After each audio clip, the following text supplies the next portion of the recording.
Hello बच्चों, let's see this question. The question says a compound microscope has an objective of focal length 2 and eyepiece of focal length 5 centimeter. The distance between two lenses is 25 centimeter. If the final image is at a distance of 25 centimeter from the eyepiece, find the magnifying power of the microscope. What would be the magnifying power if the microscope were reversed? देखिए यहाँ जो question है, question में हमारे पास दो lens है। एक lens ये रहा और एक लेंस ये रहा। ये जो लेंस है ये ऑब्जेक्टिव लेंस है, तो इसका हमें फोकल लेंथ दिया है 2 सेंटीमीटर, और ये आईपीस लेंस है जिसका फोकल लेंथ हमें दिया है 5 सेंटीमीटर। दोनों के बीच का जो डिस्टेंस है वो दिया है 25 सेंटीमीटर, और जो इमेज बन रहा है, फाइनल इमेज, वो यहाँ बन रहा है। तो ये डिस्टेंस जो है ये 25 है। दैट मीन्स वी ई जो है हमारे पास वो -25 सेंटीमीटर होगा। तो यहां से मैं क्या करता हूँ, यू ई का वैल्यू निकाल लेता हूँ। हमें फॉर्मूला पता है 1/वी ई माइनस 1/यू ई इज इक्वल टू 1/एफ ई। ये हो जाएगा -1/25 माइनस 1/यू ई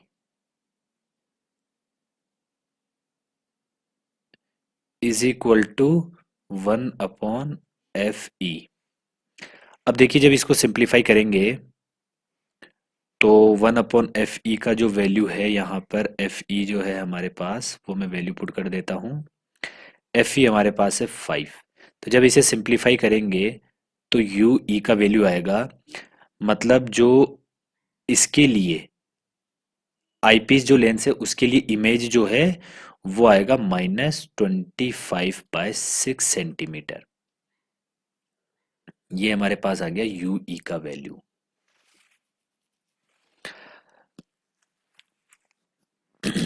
तो यू ई यहीं कहीं आएगा। ये हमारे पास यू ई है।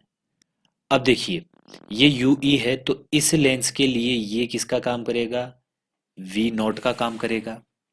तो यहां से वी नॉट में कैसे निकालू, V not is equal to 25 में से ये वी ई लेंथ माइनस कर देता हूं, 25 माइनस यू ई।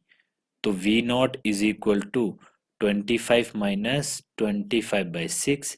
देखिए लेंथ माइनस कर रहा हूं मैं, लेंथ, ठीक है, इसलिए ये पॉजिटिव लिया है माइनस, और ये 25 ये पॉजिटिव लिया है।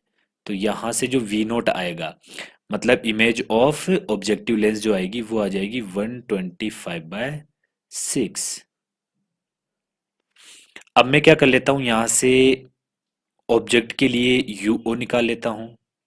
हमें फॉर्मूला पता है 1/एफ नॉट, 1/एफ नॉट इज इक्वल टू 1/यू नॉट माइनस 1/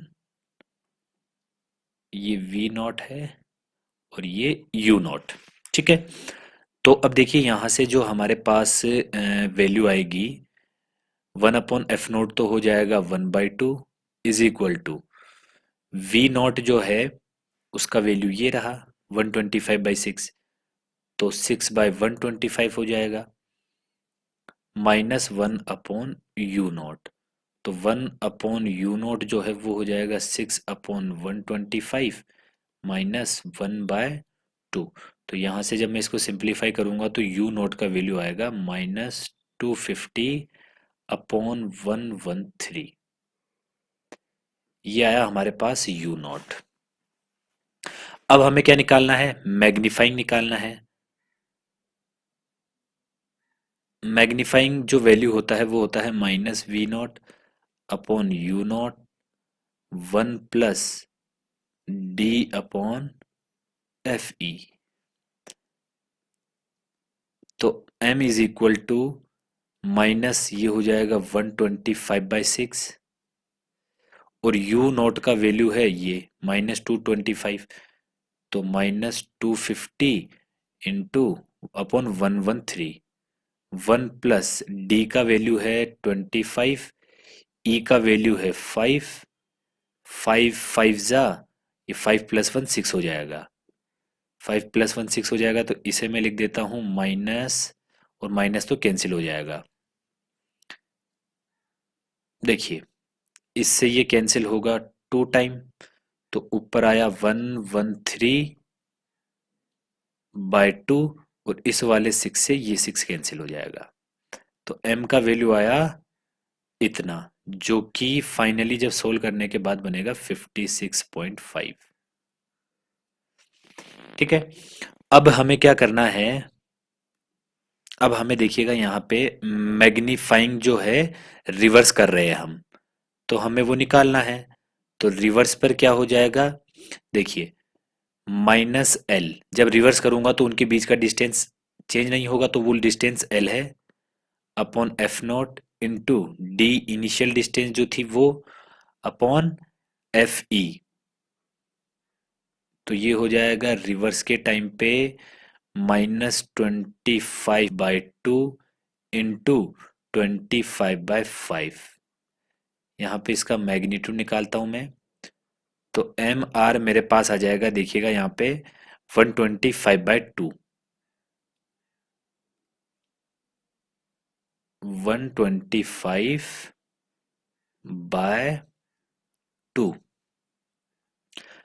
तो इसकी वैल्यू आ जाएगी एम आर की यहाँ पे रिवर्स करने के बाद 62.5।